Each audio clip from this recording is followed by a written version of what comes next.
এক ছিল গভীর জঙ্গল। সেই জঙ্গলের রাজা ছিল এক বিশাল সিংহ। তার গর্জনে কাঁপত পুরো বন। কিন্তু শক্তিশালী হলেও সিংহটির একটি বড় দোষ ছিল। সে ছিল ভীষণ অলস। শিকার করা তার একদম ভালো লাগতো না। সারাদিন সে গাছের ছায়ায় শুয়ে থাকতো আর ভাবত, আমি তো জঙ্গলের রাজা, খাবার এমনিতেই আসবে। শুরুতে অন্য প্রাণীরা ভয়ে প্রতিদিন সিংহের জন্য খাবার এনে দিত। কেউ হরিণ আনত, কেউ ফল, কেউ ছোট প্রাণী।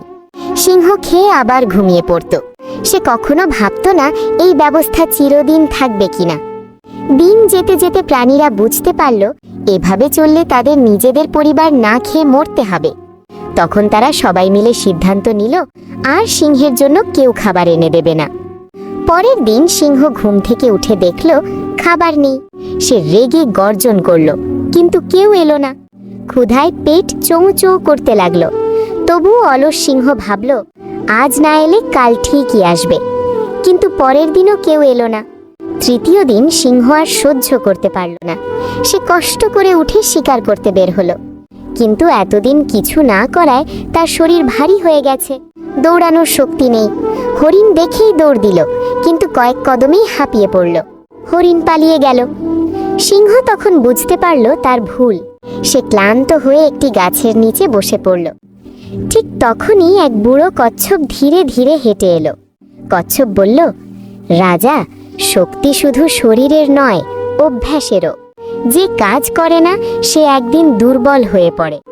সিংহ লজ্জায় মাথা নিচু করল। সে বুঝল অলসতার জন্যই আজ তার এই অবস্থা।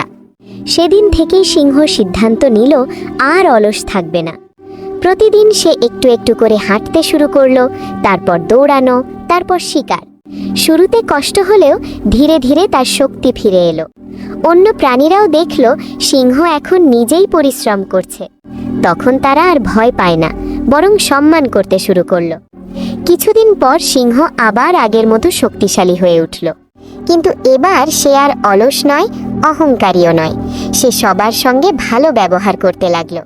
শিক্ষা: অলসতা মানুষ বা প্রাণী দুজনকেই দুর্বল করে।